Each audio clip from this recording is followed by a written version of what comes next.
Olá, está começando Multicidades. Aqui nesse espaço nós debatemos assuntos envolvendo os municípios, mas também contamos histórias de pessoas que fazem a diferença nas cidades. Eu sou Fernanda Esquiavo e fico com você a partir de agora aqui na tela do Multi-RS. E o programa de hoje é voltado para uma personalidade no mundo do stand-up comedy, a nossa colega Betina Câmara. Essa comediante carismática tem um texto que fala das mulheres, das pessoas negras, da representatividade, do social e também dos problemas do dia a dia.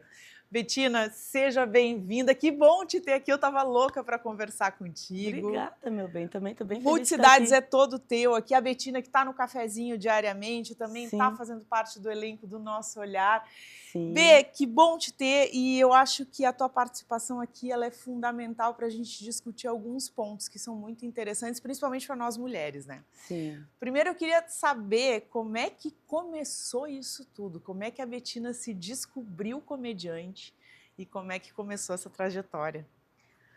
Bom, na verdade, Fê, eu era uma criança com bicho do mato, né? Eu era aquelas crianças assim, a minha primeira infância eu não tinha contato com outras crianças, morava só com os meus pais, eu não tinha outras crianças para brincar e fui para o colégio direto para o primeiro ano, a primeira série naquela época.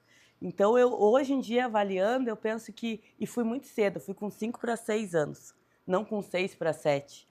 E hoje em dia, avaliando, eu percebo que isso foi um norte muito importante assim, para o início da minha alfabetização, porque eu simplesmente não sabia interagir com as outras crianças. Então, eu sofria muito, assim. Em compensação, eu tinha em casa um pai muito engraçado, um cara que era muito popular, era o rei das festas, uma mãe que, casada com meu pai, era uma mulher mais preocupada e tal, mas já tinha uma coisa do deboche, a mãe nunca era um não. Sempre vinha uma mini humilhação junto, assim, na resposta. Sensacional.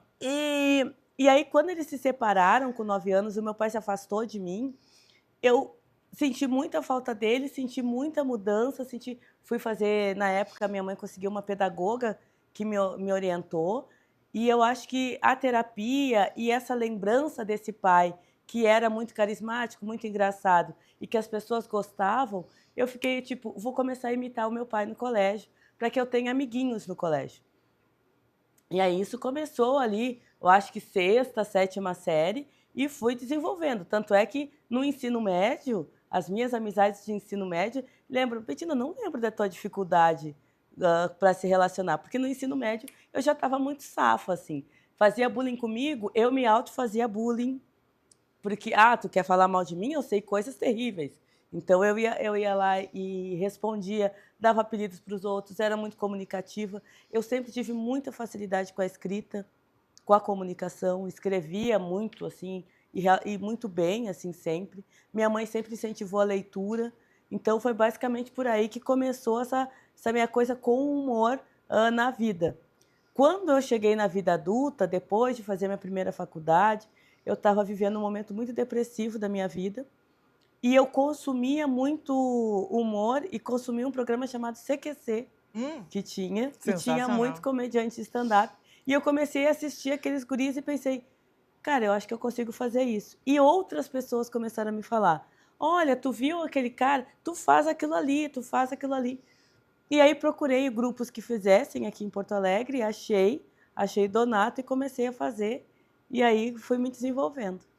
Betina, a gente percebe assim, ó, principalmente para nós mulheres, né, algumas coisas que a gente diz, algumas coisas que a gente fala no nosso dia a dia, quando é proveniente de uma mulher é feio, né, e quando é proveniente de um homem é engraçado.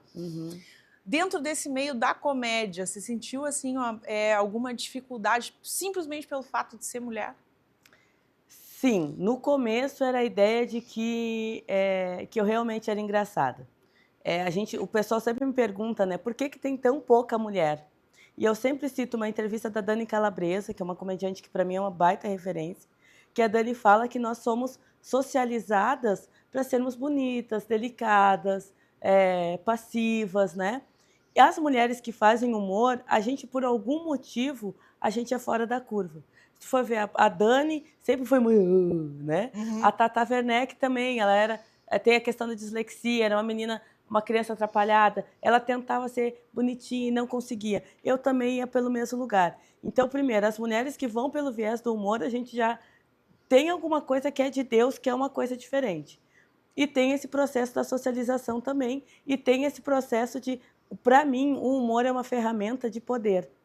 Ferramentas de poder na nossa sociedade estão sempre nas mãos dos homens. Então, não é que não seja engraçado necessariamente uma mulher que fala alguma coisa diferente, é porque não estão acostumados que estejam na nossa boca.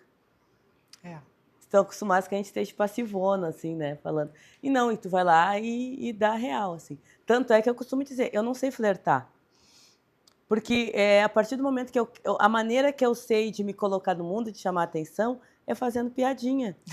E se eu faço muita piadinha, o cara já não me acha mais atraente, porque o homem está acostumado a que ele seja o piadista, que o amigo seja piadista, não a mulher. Sem contar o medo que eles têm, né, de eu fazer alguma piada sobre eles, né? Nossa, e conversando contigo é muito engraçado, porque é mais ou menos com o meu modo de funcionamento, assim. Sim. E aí tu encontrar alguém que tu te identifica é muito massa.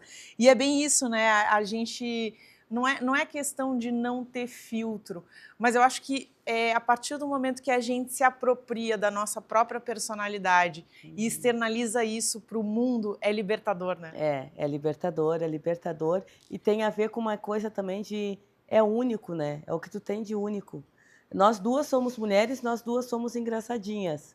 Mas cada uma vai ser engraçadinha de um jeito. E o humor é uma manifestação artística e é uma manifestação de ver o mundo. Então é interessante que tenham mulheres fazendo humor. Eu sempre fico muito feliz quando eu vejo mulheres fazendo humor. Aí falam muito, né? Porque mulher fala muito de sexo no seu texto. Eu acho que é porque o homem tem muito a aprender. A nossa sexualidade não é livre como já é dos homens, dos meninos, né? O menino ir lá e botar a mão no pintinho e coisa arada, e falar sobre... É super bem visto. Nós não, né? Então, a gente vai ter que falar muito sobre sexo, a gente vai ter que falar muito sobre dinheiro, a gente vai falar muito sobre relacionamento, porque são coisas que tá ruim pra gente ainda, né? E, normalmente, o humor, ele se alimenta do que tá ruim. Tá tudo muito perfeito, tudo muito limpo, tudo muito organizado, não tem graça. É na derrota, é no que tá ruim, que tem a graça.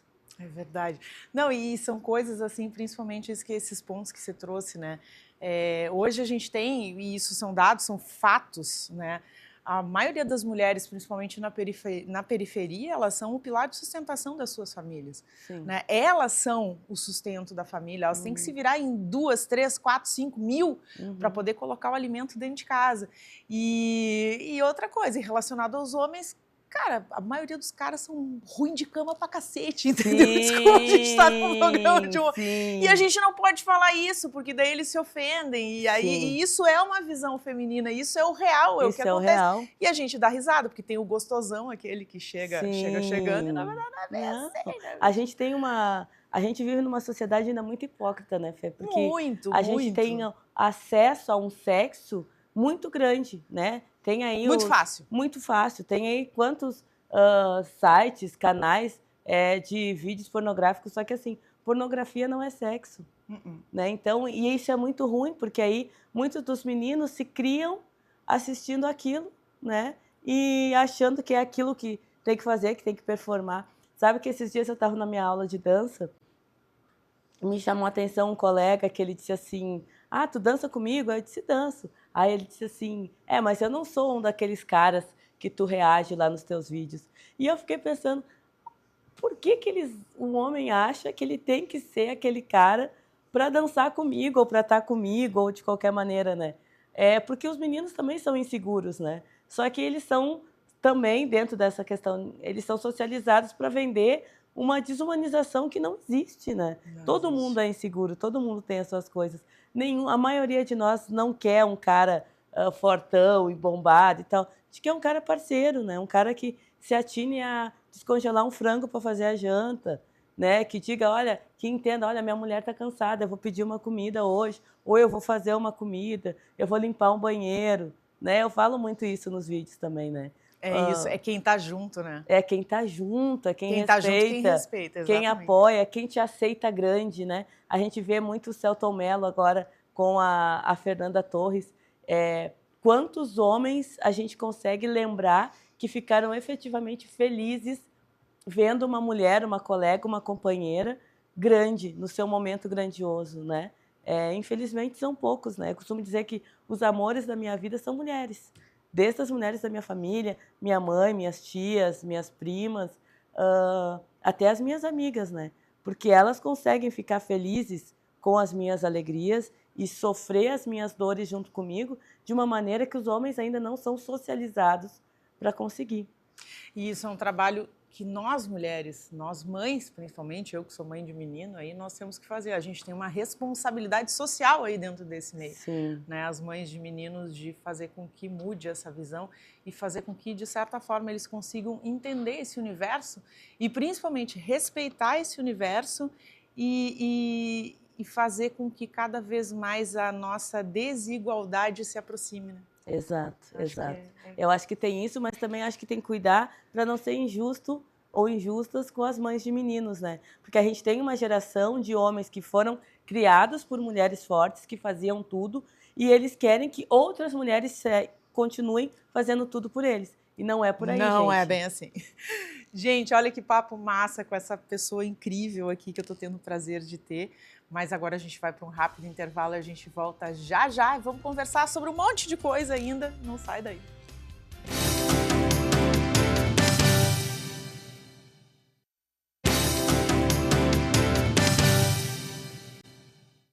Matrículas abertas na rede de escolas da UBRA. Aqui seu filho vive um mundo de novas possibilidades a cada dia. Faça parte de uma comunidade com experiências de ensino com humanidade, para além do ambiente escolar. Aqui você encontra atendimento individualizado, valorização do esporte em todos os níveis de ensino, ênfase na língua inglesa, iniciativa e projetos inovadores. E ainda conta com aulas de robótica, educação tecnológica e cultura maker, além de desenvolver em nossos alunos uma mentalidade empreendedora. Tudo isso com preparação para vestibulares e Enem inserida no dia a dia durante toda a jornada do aluno. Acesse ubra.br/escolas e agende sua visita agora mesmo.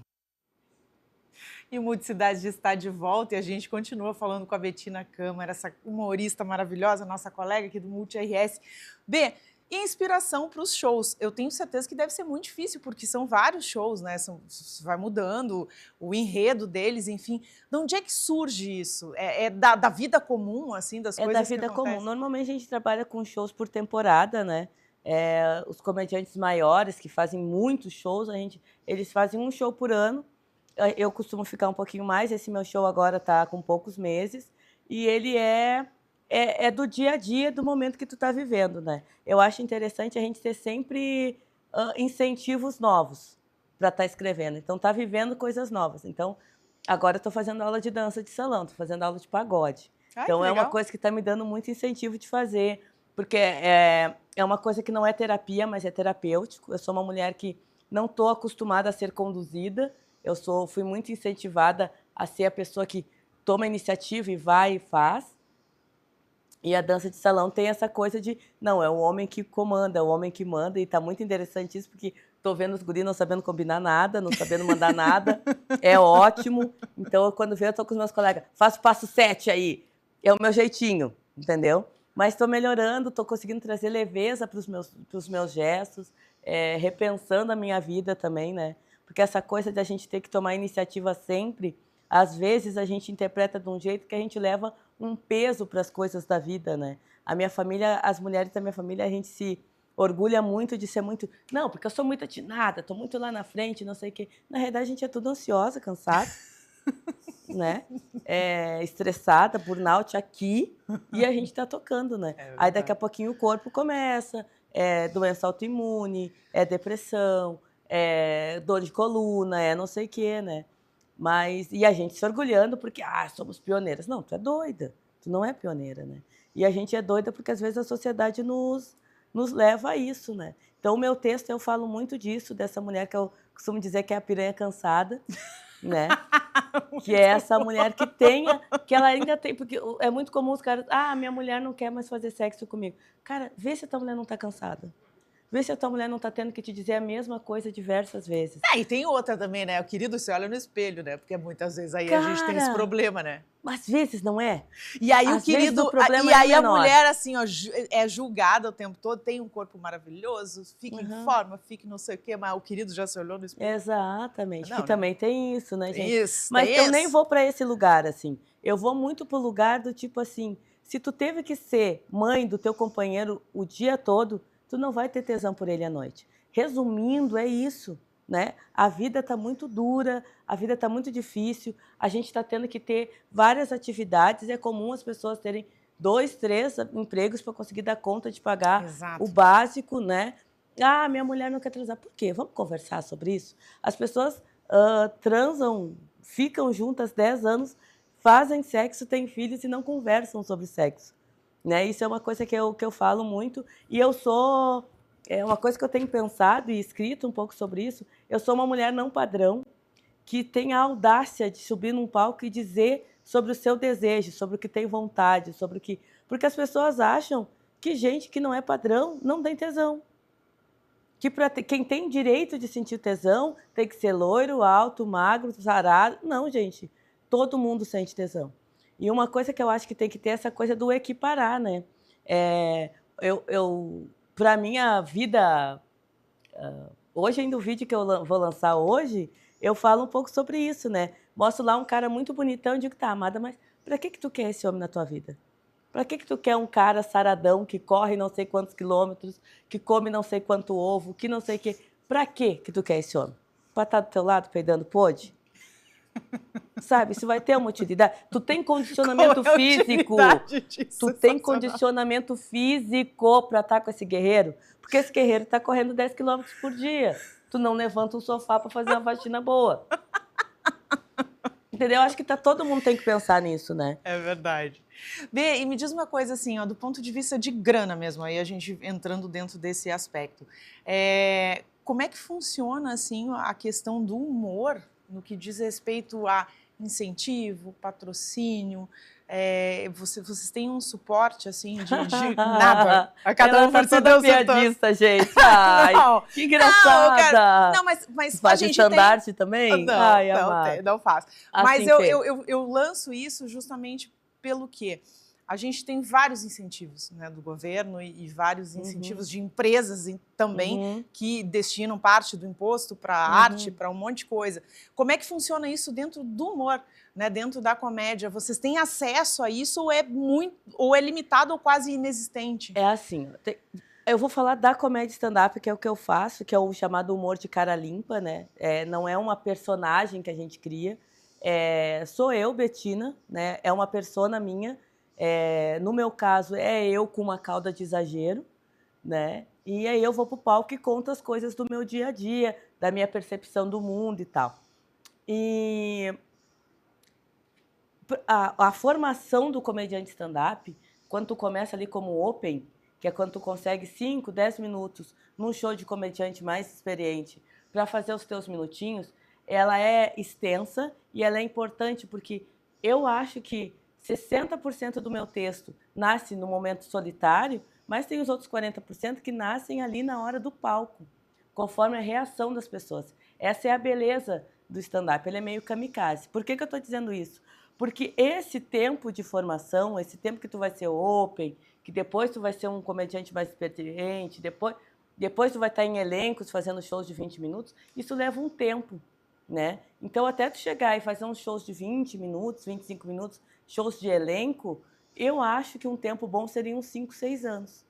Não existe curso para formar um comediante stand-up. Tu vai fazer... Eu flertei não, né? Bebi da fonte do pessoal da palhaçaria, do pessoal do teatro, do pessoal... Li muito conteúdo de stand-up, tem muito conteúdo de ensinando a fazer, mas tem a prática que é importante. Nesses 5 anos, tu vai mais investir do que efetivamente ganhar dinheiro. Eu, com 12 anos de carreira, eu comecei a ganhar dinheiro, de conseguir pagar as minhas contas, tem 2 anos com a comédia stand-up, né? Tem leis de incentivo? Tem leis de incentivo, mas, assim, tu já tem que ter um produto muito pronto, né? Então, isso aí tu vai levar um tempo também para criar um produto pronto. E eu tô dizendo assim, gente, eu que sou uma comediante stand-up, que fui pro lado mais tradicional. Eu nunca tive ninguém, porque tem maneiras de burlar esse sistema, né? Ah, eu pago um roteirista, ele vai lá e escreve um show de stand-up para mim. Até pode ser, tem comediantes bons que fazem isso, mas é que assim, os comediantes bons que têm roteiristas que escrevem o texto deles, eles têm os roteiristas como um apoio, né? E normalmente esses caras, eles dão um esqueleto do que eles querem que seja o show deles, os roteiristas vão lá, escrevem alguma coisa, mas o que engorda o show ainda é o comediante próprio. E tem o pessoal que um outro comediante escreve, que aí eu acho que é burlar o sistema. Eu gosto de ter a minha identidade na escrita, porque no momento que tu escreve, tu vai descobrindo a tua identidade.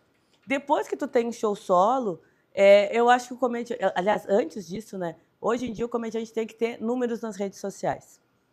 O comediante stand-up ele tem que ter números nas redes sociais, porque aí algumas coisas vão chegando parcerias, vão chegando convites para outros shows, né? E aí, sim, tu pode se inscrever, muitas leis de incentivo à cultura e coisas têm espaço para o stand-up, né? Alguns festivais também têm espaço para stand-up, mas ainda falta muita informação no próprio meio, assim, no meio da cultura. Aqui em Porto Alegre mesmo, eu sinto muita falta de informação sobre o que é stand-up, sabe? Eu participei de um festival agora de verão de teatro aqui em Porto Alegre e fiquei impactada como o festival tinha espaço para stand-up, mas as pessoas que trabalhavam no stand-up, no festival, não conheciam nada de stand-up. Pois é. Isso acaba nos afastando um pouco. Falta de informação, né? A falta de informação sobre... a gente está numa fase muito difícil de fazer cultura, né? O stand-up ele é muito marginalizado ainda, né? É muito ridicularizado. Há uma rixa, às vezes, entre o pessoal do teatro e o pessoal do stand-up tradicional, muito porque alguns coleguinhas meus se comportaram mal e desrespeitaram o espaço do teatro, mas há muita desinformação ainda. Mas sim, depois que tu tem um produto pronto, depois que tu tem esse tempo de informação, tu consegue aproveitar sim alguns editais e consegue aproveitar também alguns chamados para patrocínio. Mas assim, não conta muito com isso. A maior parte de nós, mesmo os muito grandes, trabalham muito com a sua própria grana, né? Tu vai pagar, contar com a tua venda de ingresso para pagar a lauda do teatro e correr atrás. Tá aí, ó, meu amigo governador Eduardo Leite, um olhar um pouquinho mais carinhoso para essa galera aí do stand-up, que eles fazem tanta diferença, né? Eles trazem em momentos muitas vezes tão difíceis aí na vida da gente, eles conseguem dar uma injeção de riso, como a Bettina falou, de tratar o problema de uma maneira engraçada e da gente sorrir da própria desgraça, porque é mais ou menos isso que acontece, né, Bê? Exatamente. Bettina, a gente está nos minutos finais do nosso programa. Programação, quando são os shows, onde são, fica à vontade aí, o Multicidades é todo teu agora. Bom, chamar o pessoal de São Leopoldo, né? A próxima data, dia 15/2, no São Leo Comedy, que é um comedy clube na cidade de São Leopoldo. É um comedy clube lindo que sofreu um bocado com as enchentes, voltou lindamente, super recuperado, com uma memória linda, super ressignificando essa história. É um comedy de um comediante, um dos sócios, é o Maiquinho, né? Que hoje em dia está na Praça Nossa e coisa arada. Então, vão lá, dia 15 agora de fevereiro, Bettina Câmara com seu show solo de stand-up comedy para vocês. Ah, que legal. Gente, então vão lá prestigiar a Bettina, vocês que são de São Leopoldo aí, curtam muito o show dela. Ela é uma queridona nossa e é sempre um prazer ter pessoas com essa energia. É uma grande, não só grande, nós somos altas, né? Mas é uma grande mulher naquilo que ela se propõe a fazer. E eu acho que a grandiosidade das pessoas está no espírito e na vontade que elas têm de acontecer enquanto ser humano. Bê, muito obrigada. Vida longa ao teu show. Para nós. Sucesso. Continue conosco sempre. Você sabe que a casa é tua. Pode né? deixar, então, me chame mais vezes que eu venho. Quando tiver show, quando tiver uma agenda bacana aí que quiser passar pra gente, tanto aqui quanto no Fala Rio Grande, só que a gente é tua porta-voz aqui. Muito obrigada, querida. Obrigada, gente. O Multicidades de hoje vai ficando por aqui, infelizmente, né? Mas a gente se encontra nos próximos programas. Tchau, tchau.